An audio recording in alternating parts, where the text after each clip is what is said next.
नमस्कार। स्वागत है आपका हमारे YouTube चैनल में। जय हिंद जय हिंदी। बिहार समझ लो सीरीज की अगली कड़ी आपके समक्ष प्रस्तुत है। आप हमारे साथ जुड़े रहिएगा, बस धैर्य बनाए रखिएगा, हम संपूर्ण करंट करा दें। ये मत सोचिएगा कि मैम इतना कम पढ़ा रही हैं तो कैसे कंप्लीट हो पाएगा। सोचिएगा ये कि हम आपको वो दे रहे हैं जो बहुत इम्पोर्टेंट है और पूरी उम्मीद के साथ, पूरी आशा विश्वास के साथ दे रहे हैं कि आपके बिहार के करंट के क्वेश्चन इससे बाहर ना जाए। हम ऐसी आशा कर रहे हैं। ईश्वर तो हम नहीं है, फेंक भी नहीं सकते कि कुछ भी बोल दें अपना चैनल चलाने के लिए, नहीं। लेकिन हम जितना रिसर्च कर रहे हैं, जितना जान पा रहे हैं, उससे आशा लगा रहे हैं कि इससे बाहर आपका प्रश्न नहीं जाएगा। देने को तो पर डे 20-30 प्रश्न बना के बिहार करंट से दे सकते हैं, पर वास्तविकता ये है कि वो करंट अफेयर्स नहीं, न्यूज होगी। और आपके पेपर में न्यूज नहीं, करंट अफेयर्स पूछा जाता है। तो न्यूज और करंट अफेयर्स में अंतर पहचानिए। हमें न्यूज नहीं पढ़नी है, हमें करंट अफेयर्स पढ़ना है, ठीक है। एमपी के पेपर में न्यूज भी पूछ सकते हैं, क्योंकि वहां जब ये पूछा जा सकता है कि मधुमक्खी की उड़ने की गति कितनी है, इस तरह के जब प्रश्न पूछे जाते हैं तो हो सकता है वहां इस तरह पूछ लें। लेकिन बिहार में, यूपी में, आईएएस में इस तरह के प्रश्न नहीं आते हैं। तो बिहार में फैक्चुअल प्रश्न तो आते हैं पर न्यूज नहीं आएगी, करंट अफेयर्स पूछा जाएगा। तो हम आपको इम्पोर्टेंट करंट अफेयर्स पढ़ा रहे हैं। अप्रैल मई से लेकर दिसंबर 2021 तक का जितना भी इम्पोर्टेंट करंट होगा पूरा हो जाएगा। उसके बाद ही हम जनवरी से स्टार्ट करेंगे। उसमें हम लिख दिया करेंगे ये जनवरी का करंट है, ये फरवरी का करंट है। लेकिन अभी लिख नहीं रहे क्योंकि एक साथ कंबाइन कर रहे हैं, केवल छांट रहे हैं कि कौन कौन सा इम्पोर्टेंट है और वही निकाल के आपको देने का प्रयास कर रहे हैं। लेकिन थोड़ा थोड़ा सही पर बहुत अच्छा परोसने का प्रयास कर रहे हैं। आप चख के देखिएगा, पसंद आए तो पूरा खाइएगा, नहीं आए तो छोड़ दीजिएगा।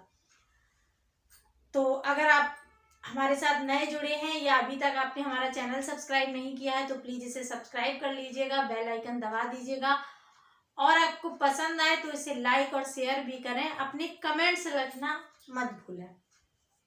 आइए हम बात करते हैं बिहार करंट अफेयर्स की समझ लो सीरीज की अगली कड़ी में। खिलाड़ियों के लिए उत्कृष्टता केंद्र, क्या चीज? उत्कृष्टता केंद्र या centre for excellence. Centre for excellence या उत्कृष्टता केंद्र किसके लिए? खिलाड़ियों के लिए बनाने की घोषणा की गई है। क्या बनाने की घोषणा की गई है? उत्कृष्टता केंद्र या सेंटर फॉर एक्सीलेंस किसके लिए? खिलाड़ियों के लिए। कहाँ बनेगा? तो ये सहरसा में बनेगा। सहरसा में क्या बनाने की घोषणा की गई है? उत्कृष्टता केंद्र। किसके लिए? खिलाड़ियों के लिए। खिलाड़ियों के लिए क्या बन रहा है? उत्कृष्टता केंद्र। कहाँ बन रहा है? तो सहरसा में। अब ये आपका होमवर्क है, इसको आपको मैप पर देखना है, ठीक है। ये आपकी जिम्मेदारी है, इसे भूलिएगा मत। आपको मैप पर देखना ही है। आप अपने साथ जब भी आलस या समझौता करेंगे, रिजल्ट भी आपके साथ समझौता कर लेगा। तो समझौते का विकल्प नहीं है, आपको अपना काम करना ही है, ठीक है।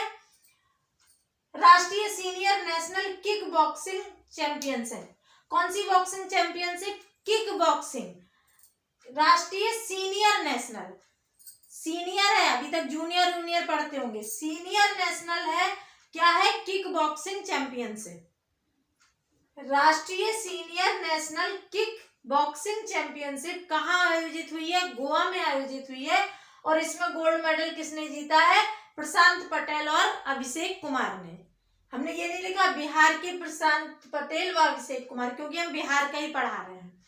तो बिहार के प्रशांत पटेल व अभिषेक कुमार ने गोवा में आयोजित हुई राष्ट्रीय senior national kick boxing championship में गोल्ड मेडल जीता। अगला पॉइंट है पहली विशेष कपड़ा पार्सल ट्रेन। पहली विशेष कपड़ा पार्सल ट्रेन ये पहली है, कहां से चली है? गुजरात से। कहां के लिए? बिहार के लिए। गुजरात से बिहार के लिए क्या चली है? पहली विशेष कपड़ा पार्सल ट्रेन, ठीक है। भारत कॉलर ऐप किसने बनाया? प्रज्वल सिन्हा ने। ये जो भारत कॉलर ऐप है, ये जो ट्रू कॉलर आता है ना, ट्रू कॉलर मोबाइल में, उसकी तर्ज पे है। ट्रू कॉलर की तर्ज पर भारत कॉलर ऐप का निर्माण किया बिहार के प्रज्वल सिन्हा ने। प्रज्वल सिन्हा ने किस चीज का निर्माण किया है? तो भारत कॉलर ऐप का। ये भारत कॉलर ऐप किस तरह का ऐप है? ट्रू कॉलर जैसा। जैसे ट्रू कॉलर है वैसे भारत कॉलर ऐप है, और ये प्रज्वल सिन्हा ने बनाया है, जो बिहार के हैं। नल जल योजना में गड़बड़ी हेतु एक शिकायत पोर्टल बनाया गया, जिसका नाम है निश्चय पोर्टल। निश्चय से आप याद रखिएगा, ये नल जल योजना बिहार के जो 7 निश्चय थे उनमें शामिल थी। और ये आपका होमवर्क है कि आपको 7 निश्चय पढ़ना है। ये प्री और मेंस दोनों के लिए आवश्यक है। ये आपका होमवर्क है कि आपको 7 निश्चय पता करना है। 7 निश्चय इसलिए देखना है कि उसमें मिलता जुलता एक निश्चय दे देगा और पूछेगा इनमें से कौन सा 7 निश्चय में नहीं है। ठीक है, तो 7 निश्चय आप देख लीजिएगा। मिथिला रत्न सम्मान अयोध्या में प्रदान किया गया। किसे प्रदान किया गया? कृष्ण कुमार ठाकुर को। ये कृष्ण कुमार ठाकुर कहाँ के हैं? समस्तीपुर के। क्या प्रदान किया गया? मिथिला रत्न सम्मान। किसे प्रदान किया गया? कृष्ण कुमार ठाकुर को। कृष्ण कुमार ठाकुर को क्या प्रदान किया गया? मिथिला रत्न सम्मान। ये कहाँ मिला? अयोध्या में। अयोध्या में कृष्ण कुमार ठाकुर को क्या प्रदान किया गया? मिथिला रत्न सम्मान। और ये कहाँ के हैं? समस्तीपुर के। समस्तीपुर को मैप पर देखना है, ये आपका होमवर्क है। ठीक है, ये सिर्फ मैं लिख नहीं रही हूँ, ये होमवर्क आपकी जिम्मेदारी है। क्योंकि ऑनलाइन की पढ़ाई आई कांटेक्ट के साथ नहीं हो पाती है, इसलिए हमें पता तो नहीं चलेगा किसने किया किसने नहीं किया, पर आपकी स्वयं की ये जिम्मेदारी है कि आपको ये करना है। अगर आपको वाकई फाइट में आना है, अगर आपको जीतना है, तो आप इसके साथ समझौता मत करिए। ये बड़ा आसान तरीका है, बड़ा रोचक तरीका है। कुछ दिन आप करके देखिए, आपको बड़ा आनंद आएगा। हिंदूज स्टडीज या सनातन स्टडीज स्टार्ट की गई है नालंदा विश्वविद्यालय में।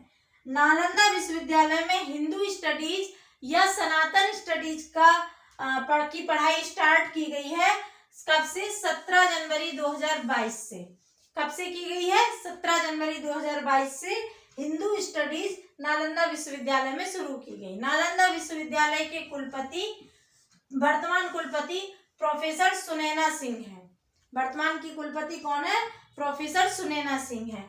आपका होमवर्क है, आपको नालंदा यूनिवर्सिटी के बारे में जानकारी लिखना है। जैसे इसका निर्माण किसने किया था? नालंदा विश्वविद्यालय का निर्माण किसने किया था? कुमारगुप्त ने। इसका जो विध्वंस है वो किया था बख्तियार खिलजी ने। आप नालंदा को मैप पर देखिएगा और इससे जुड़ा हुआ इतिहास भूगोल आप पढ़ लीजिएगा, नालंदा से जुड़ा हुआ। हिंदू स्टडीज स्टार्ट की गई नालंदा विश्वविद्यालय में 17 जनवरी 2022 से। वर्तमान कुलपति प्रोफेसर सुनैना सिंह है। 29वीं पुष्प प्रदर्शनी का उद्घाटन हुआ कहाँ? दरभंगा में। दरभंगा में क्या हुआ? पुष्प प्रदर्शनी का उद्घाटन। ये किस नंबर की थी? 29वें नंबर की क्या थी? पुष्प प्रदर्शनी। कहाँ उद्घाटित हुई? दरभंगा में। दरभंगा को आपको मैप पर देखना है, ये भी आपका होमवर्क। बिहार की कोसी नदी पर देश का सबसे लंबा पुल बनाने की घोषणा की गई है। बिहार की कोसी नदी पर देश का सबसे लंबा पुल बनाया जा रहा है। कोसी नदी, जिसे बिहार का शोक कहते हैं, बिहार का शोक कहते हैं। ये अपने मार्ग परिवर्तन के लिए फेमस है। आप कोसी नदी से जुड़े हुए फैक्ट पढ़ लें। मैप प्लस इसके फैक्ट, ये आपको पढ़ना है। तो ये आपका करंट था। ये एक बार और रिकॉल कर लेते हैं। खिलाड़ियों के लिए उत्कृष्टता केंद्र या सेंटर फॉर एक्सीलेंस बनाने की घोषणा की गई है सहरसा में। राष्ट्रीय senior national kick boxing championship Goa में आयोजित की गई और इसमें गोल्ड मेडल जीता है प्रशांत पटेल और अभिषेक कुमार ने। पहली विशेष कपड़ा पार्सल ट्रेन चलाई गई, ये गुजरात से बिहार की ओर चलाई गई। भारत कॉलर ऐप जो ट्रू कॉलर की तर्ज पर बनाया गया है, ये प्रज्वल सिन्हा ने बनाया है। नल जल योजना में गड़बड़ी हेतु शिकायत पोर्टल का निर्माण किया गया, उसका नाम रखा गया है निश्चय पोर्टल। और ये नल जल योजना 7 निश्चय योजना में, जो मुख्यमंत्री की 7 निश्चय योजना थी, उनमें शामिल है। मिथिला रत्न सम्मान अयोध्या में प्रदान किया गया, ये कृष्ण कुमार ठाकुर को मिला जो समस्तीपुर के हैं। हिंदू स्टडीज का शुभारंभ किया गया नालंदा विश्वविद्यालय में 17 जनवरी 2022 से। इसकी वर्तमान कुलपति जो है वो प्रोफेसर सुनैना सिंह है। 29वीं पुष्प प्रदर्शनी का उद्घाटन हुआ दरभंगा में। बिहार की कोसी नदी पर देश का सबसे लंबे पुल का निर्माण किया जाएगा। ये था आपकी बिहार समझ लो सीरीज का करंट अफेयर्स। हम सारा करंट अफेयर्स आपको करा देंगे, आप हमारे साथ हम पर विश्वास बनाकर जुड़े रहिएगा। बहुत बहुत धन्यवाद।